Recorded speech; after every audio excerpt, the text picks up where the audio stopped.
تحدي جديد، كذا حد طلبوا مني ان انا ارسم وانا مغمضه عيني، فتعالوا بقى نشوف المره دي هعمل ايه.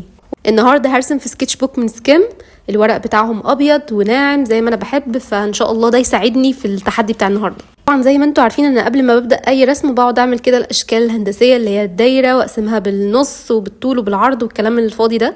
فانا مش عارفه انا هعمل كده ازاي بجد وانا مغمضه عيني.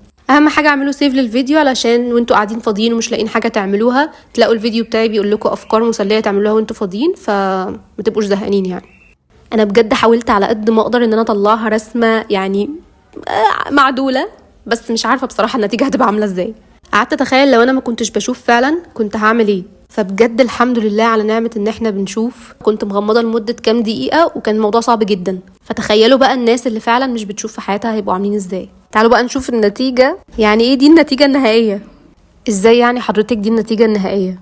هنصلحها في بارت 2 هنصلحها.